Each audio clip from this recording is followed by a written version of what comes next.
Well, hello, my fellow survivors. It seems that Namalsk Content Update 3 is about to sail into our sunset. With Sumrak tweeting that the Phoenix countdown is just days away, I couldn't be more hyped. And so in this video, we're going to be getting you up to speed on everything that has been revealed thus far in the 5 recent lore notes. If you didn't see my previous video released a few weeks ago, Namalsk has been going through something called the Phoenix Countdown.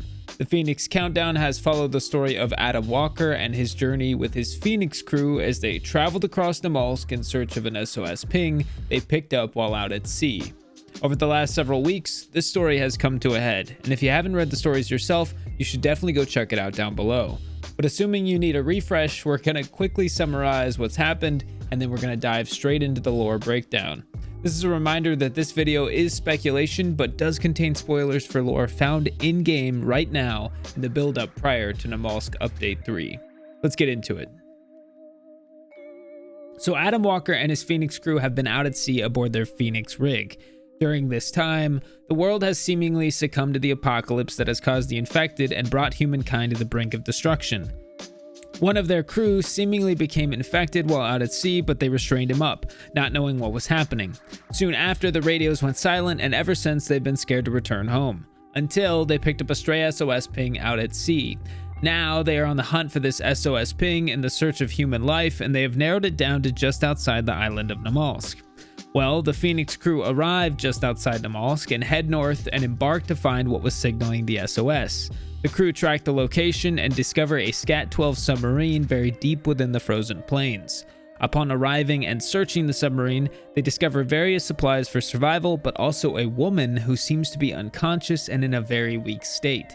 They attempt to revive the woman to full health, still wary of the strange affliction that affected their earlier crewmate. The crew pack the woman onto their hunting sleigh and take her back to the Phoenix rig to help her even further.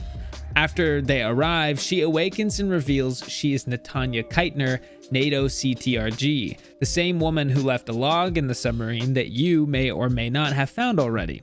They discuss the state of the world, and Natanya reveals information about the NAC, Namalsk, and the infected. The crew, with the lack of a goal or purpose, decide to help Natanya finish uncovering the secrets of Namalsk and anything else that the NAC continues to hide.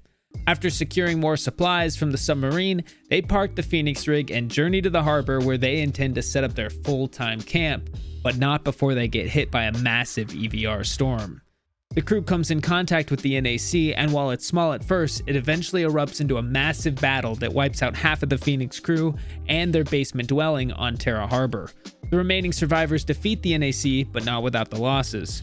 They bury their dead and continue traveling towards Athena 2, and during their journey, the Terra Bridge explodes, killing the final members of Phoenix crew, leaving only Adam Walker and Natanya Keitner left alive.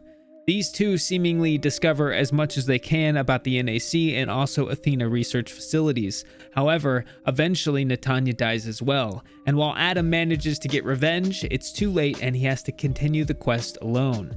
Adam reveals that he discovered many things about Athena 3 and reveals he had uncovered a path to an alien world known as Lantia, but he has to fix the control panel to get there. He returns to his rig to discover it's sabotaged, but manages to retrieve his tools without too much worry and makes his way back to Athena 3. After he fixes the control panel at the Athena 3 facilities, he tosses a camera through the newly opened wormhole to discover the alluring orange glow of Lantia. Adam looks around for a nearby suit for a future trip to Lantia and leaves to gain more supplies.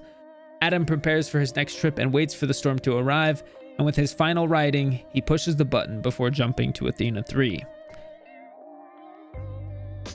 And that's how it ends. All that was left at the end was a hint from Sumrak, which tells us to travel to Lantia to find out the fate of Adam's story. However, there are some hints throughout these documents which provide a bit more insight about what's to come, and I wanted to spend some time talking about these and speculating on the future content. So, let's begin the breakdown of the lore, and I'll be using sightings from the text to provide clarity on each topic. And the first thing we're going to discuss is the location of the super secret Phoenix rig. This oil rig has been teased for quite some time now, but has had its location hinted at in the lore over the last few weeks. In the lore notes, it mentions the Phoenix rig being parked directly south of the sonar led from the Scat-12 submarine. It says, "We left Phoenix in the direction of the SOS ping. Our journey was pretty much straight up north." Later, it says, 3 hours of walking on a fresh buildup of the ice and we had made it. I could not believe what I have seen with my own eyes, but there it was, a massive submarine. This hinted that we should find the Phoenix rig parked somewhere directly south of the submarine, landing us somewhere amongst this location. Well, it was further narrowed down in the recent update when the note on the Athena 3 control panel changed from saying put the modules into the slots below the panel, they get burned when used up, sorry, I will work on that when Phoenix arrives, Adam, and became a new note which reads, Netanya may have left a spare keycard at SCAT 12. Look for it at 00-11 ICE. Phoenix is parked at 05-11. Well, if you enter these coordinates into a map, it narrows the potential location of the Phoenix rig from this large circle to this small area. However, it was said that the Phoenix rig was sabotaged by the NAC and thus an NBC was required by Adam to traverse the Phoenix rig.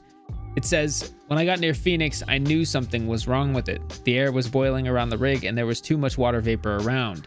I scoped the whole rig to look for any damage. Upon closer look, the BOP on the drill was visibly damaged. It had to be the NAC. Luckily, I had a spare NBC set ejected from the rig and I could temporarily fix the leak and lower the overall pressure and the ambient temperature of the rig to a more comfortable level. So I imagine we'll also be needing an NBC suit to make our way to it, and this also finally gives use to all the NBC parts that have been lying around Namalsk, and will make a trip to the rig that much more intense and also that much more difficult.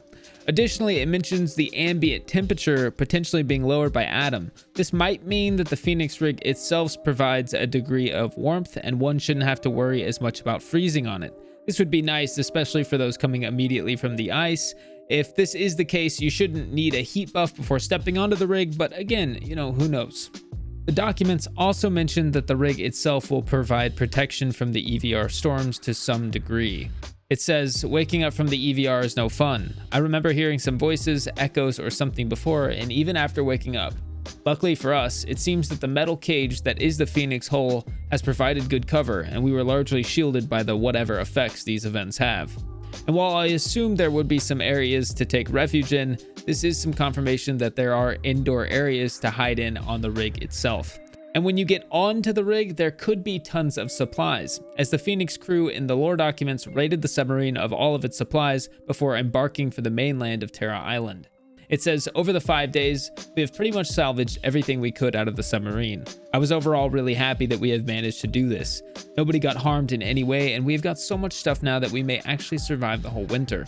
Phoenix will be left to run on its own for the time being, and we expect to regularly check on the rig and combine it with some resupply runs.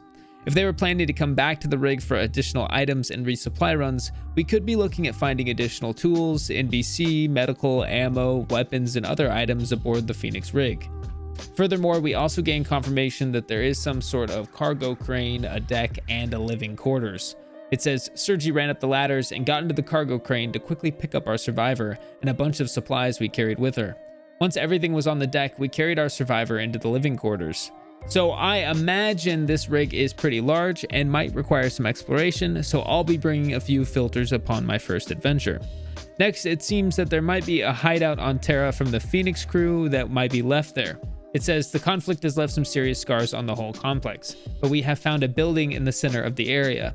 It had good vantage points as well as reasonably sized basement areas, which served as a great cover. It took us almost 5 days until we have settled down, and cleanup probably took most of the time of all the things. We have hooked the power generators to the basement grid as well as some solar panels on top to keep additional batteries up and running. During this countdown, Terra Harbor has already had one recent alteration with an explosion taking out part of Terra's bridge. This was also mentioned in the lore document when the remaining crew were killed, and with us finding the recent bridge destruction, perhaps we could be looking at some sort of basement area in the Terra Harbor, potentially housing a hidden hideout with a lore document or maybe some leftover supplies from the Phoenix crew. Even further, the document alludes to some damage in the Terra Harbor area, so maybe we could be seeing an increase in destruction in the nearby location. Either way, I think Terra Harbor should have some more secrets in the next update. In the final document, Adam finds himself on the path to travel to Lantia for an extended period of time in the LEHS Mark III suit. I did not want to jump straight in as I was not sure about the atmospheric properties of that place. The NAC was surely using some kind of a pressure suit for this place, so I've looked around accessible parts of Athena 3 and I could not believe my eyes. There it was. They call it LEHS Mark III. Seems to be fully 3D printed. has a standard oxygen supply, and the power comes out of a very odd looking battery. Luckily, I did not need to print anything as there was one laying around in the Athena 3 expedition room already. I suspect there will be additional supplies over Atlantia, as NAC had to be using this stuff over there too.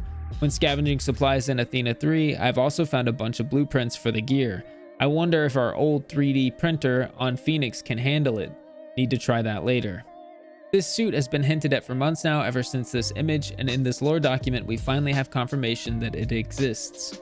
Adam adds that it was found in the Atlantia expedition room in Athena 3, and I'm not sure if this means we are getting more rooms to explore within A3, but it certainly sounds like it's possible, as the expedition room itself is currently inaccessible. Furthermore, Adam mentions that there is some sort of oxygen supply attached to the suit. I'm wondering if this is going to be used similarly to how we use filters on gas masks, and if it will need to be monitored in a similar fashion. It would make sense to have some sort of time gate on the ability to travel and stay in Atlantia to avoid players staying there permanently. This would also provide a sense of urgency when navigating Atlantia's newest regions. The document also discusses the presence of an odd-looking battery, so perhaps we might need to monitor two separate meters when traveling to Atlantia, our suit battery and also our oxygen contents. Adam mentions that he discovered blueprints of the LEHS Mark III suit all over A3, also adding that the 3D printer on Phoenix might be able to print the suit. If true, this might mean that we'll need to make the jump to A3, retrieve the blueprints, and then later make our way to Phoenix Rig to craft our first suit. Perhaps one will spawn deep within Athena 3, but I find that to be unlikely. I'm imagining this quest will be rather long and challenging, but this will add a step even I didn't see coming. Having to hope for a storm twice in one life and surviving A3 both times will be quite the feat, especially if everyone is also attempting to retrieve the blueprints themselves. Not to mention journeying across the lands of Namalsk and making it to the rig with your NBC suit so you can print your LEHS suit. This also makes me wonder about the capabilities of the new suit and if it will replace the NBC suit once obtained. If not, carrying both suits seems like an impressively tall feat, so I'm imagining the LEHS might double as the NBC. Adam also writes that he believes there will be additional supplies on Atlantia itself, and that we should be able to find more components on the other side. If that means more suit parts, batteries, or oxygen tanks, I'm not sure. But I can't imagine we'll be able to remain there forever, so I wouldn't plan on an abundance of supplies. And lastly, before we head out, I want to say that I think this update will be arriving within the week, so be on the lookout for more videos on the way. Well, that's all I have for you for the lore breakdown. I hope you enjoyed, and I'll see you around.